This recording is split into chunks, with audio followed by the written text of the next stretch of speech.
my little client's mother going to jail made me start doing hair in a salon. Hey YouTube, this is Braiding by Sean, here to give you all a story time on how I actually started doing hair in a salon versus my home. So while I'm doing this story time, I'm showing you all how I'm doing my little client's hair.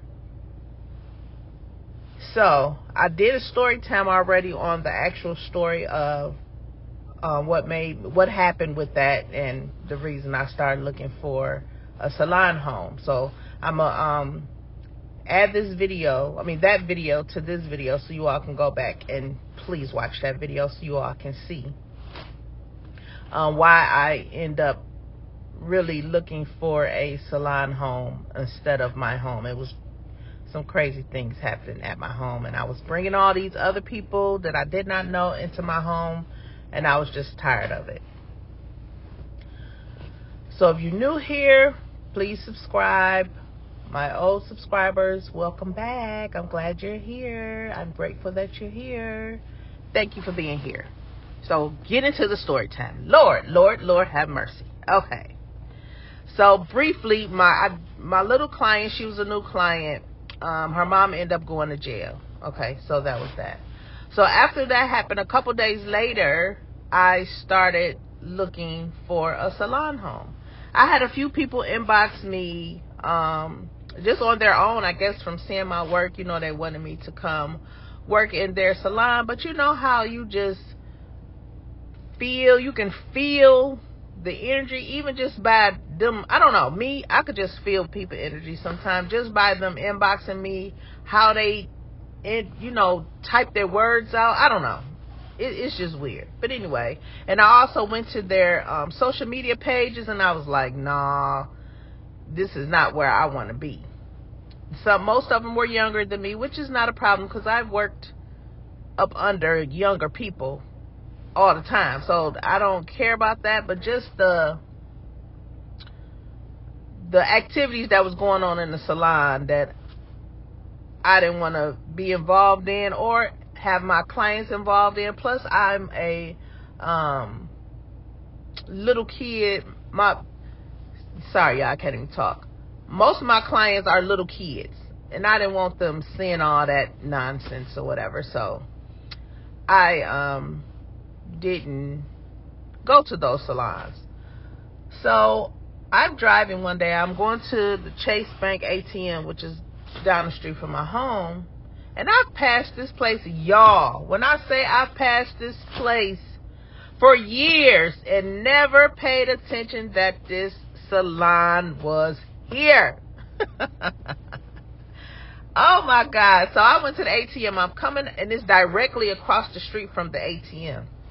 So I'm coming out the parking lot from the ATM, and some said, look up. I look up, y'all, and it's a salon dead smack in my face. When I say I've never seen this salon before in my life, I've never seen this salon the day before in my life. But you know, when you're not really looking for something, things don't pop out at you. So that was that case. So I pull over, stop in the middle of the street. Luckily, wasn't no cars coming, y'all. There wasn't no cars coming. And I got the name of the salon, and I went and Googled it. I can't remember if they had a number, if she had a number on the building or not. But anywho, so I go home. I Google or whatever. I call and leave the message, letting them know, well, come to find out it was a lady. Letting Miss Betty, letting her know that I was looking for a salon home. This was my first time, guys, my first time working in a salon. So I was a ball of nerves. I didn't know what to expect, what was going to happen. Was I going to be able to afford my home? Because at this time, I wasn't working, as people will call a regular 9-to-5 corporate world.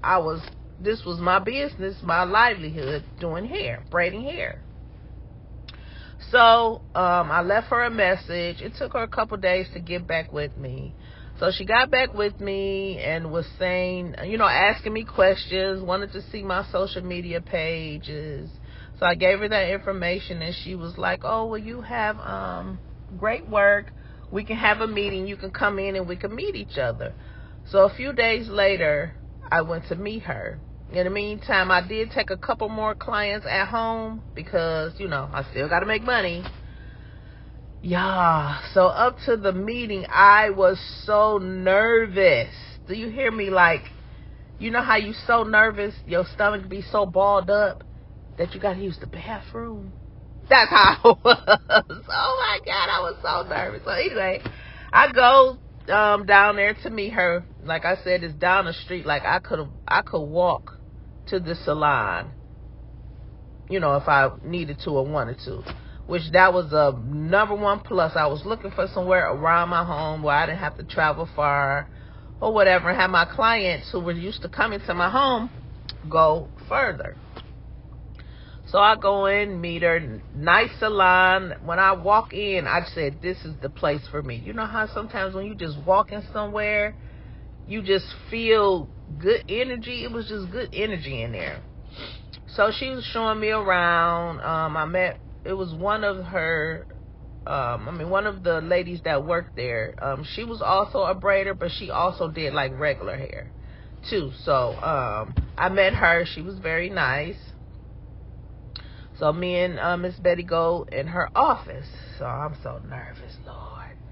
So she asked me a lot of questions and, you know, telling me, you know, about the salon because I've never worked in a salon before. So I'm nervous. I'm like, I don't know what to charge. I don't know nothing about nothing. So she sat down and she thoroughly, which I really, really love, went through, made me feel comfortable. She told me what to start off with as far as prices, because y'all, I include everything. Well, back then, let me take that back. Back then, this was like over 6-7 years ago. Yeah. Or maybe longer than that. It's been a while. At my home, I wasn't doing shampoo because I'm at home. Who want to bend over a sink? Nobody wants to bend over. I didn't want to bend nobody over the sink because even though my clients was like, it's okay, we can do that, I just know. So back then, I had them come shampoo, but moving in the salon is when I started doing shampoos or whatever. So she gave me the price about that, about doing shampoos, and she was like, you know, being here, you're going to make a lot of money because it was, let me see, 1, 2, 3. It was about 5 other stylists in there, maybe more. It was probably 5 or 4 at the time. I can't remember. She was like, you're going to make a lot of money. People are going to see that we have a braider, a consistent braider. You know, they have kids or they may even want their hair done. I was like, oh, great. And I was like, am I going to be able to afford my home bills and the shop bills? Because, you know, when you move in the shop, you got to pay booth rent. She was like, absolutely. You will make that in a day or 2. I'm like, what? I was just in so disbelief. Like, I can really make that much money? Me being green, not knowing how the salon system worked, because again, I've never worked in the salon. I'm thinking it's going to be very high. I'm not going to make the money. I just was so nervous. But she put me at ease and was like, no, I'm telling you, you're going to make a lot of money. You're going to gain a bigger clientele. And I knew once I left my home that some of my clients were not going to come with me because my prices are going to go up. You know, me having to pay booth rent, and now I really have to buy a lot of supplies. I knew I knew people weren't going to stay because my prices was going to go up. So she just reassured me of everything and, you know, was telling me what's some good products, you know, just running it down. I mean, she ran it down for me.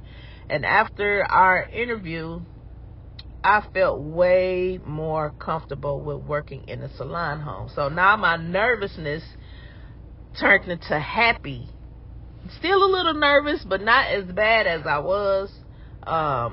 It just made me feel happy, like, oh, this is something I've always wanted to do as a kid, was make this full-time, you know, braiding hair, which I could have many times. But because my kid's father back in the day wanted to buy me a salon, or get me a salon, and me being retarded, and I'm like, don't nobody want no salon, you know. I ain't know nothing about nothing. So that was that. So now we're here to me, finally living out my dream of being a full-time braider or whatever. So I started working there a few days later, and when I finally met everyone else there, everybody was just so welcoming. It was very nice. My first salon home, I can say, was a great experience for me. I've heard horror stories of people working in salons, and the experience is not good. But like I said, I felt the good energy when I walked through the door. As soon as I stepped through the door, a sense of peace came over me, like, oh, this is gonna be it. This is gonna be a great place for me to work at, for my first salon. So I went there, and like I said, only a few, not too many people didn't come. Most of my clients followed me over there, which was a great thing. They followed me over there, and they didn't have no problem with my prices. But back then, compared to my prices to today, oh my God. Like, you know how you have on Facebook memories, how the prices, well, your memories come up, and I had put a price list up back then, and it popped up. I was like, oh my God, this is what I was charging back then. And I was surviving, and I was making great money. Well, back then, things then went way up since years ago, about 7 years ago. I don't know. It's been a long time. My prices went up about 9 years, have went up a lot. So that's just funny. It was just funny to see that. Like, I cannot believe I was charging that much. But like I just said, the price of living was cheaper. Everything was just cheaper back then. So it was okay for me to charge that much, and still making money and being able to afford my living and all that good stuff. But yeah, so that's the reason, guys. Well, this is the second part of the reason why I looked for me a salon home and stopped doing hair out of my home, because it was getting tricky. Very tricky. But I worked at that salon for a little over 3 years, and y'all may not be remembered, but my oldest daughter, is a licensed cosmetologist.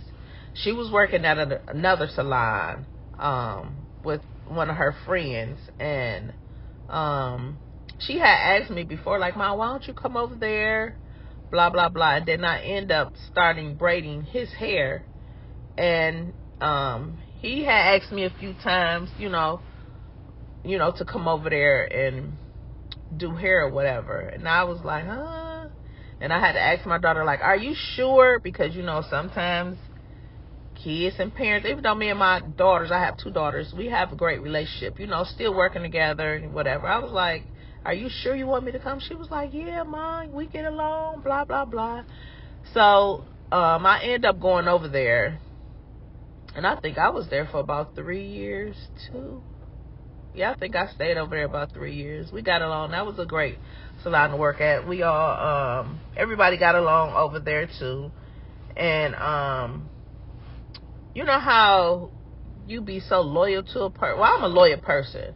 And I was like, oh, I don't want to leave. And she had already told me, like, if you ever want to move somewhere else, there will be no hard feelings. We still going to be cool. I understand people want to move around and get the feel of stuff. I would not have no hard feelings or whatever. So when I did move over there, we stayed cool. She was excited for me. You know how some people just have an attitude or don't want you to leave. She didn't have that. She was very happy for me, and to this day, we're still cool. Still cool to this day. So I just really love her, and that was just nice, because again, I hear horror stories about people who, once they leave, people get an attitude and just do devious stuff, or just don't want to talk to you no more because you wanted to move somewhere different. Like, it's crazy. It was crazy. But yeah, guys, so that's my story on moving to my first salon. Then I moved to that salon, and now me and my daughter have our own salon, with Sweet Salon, that we still work together.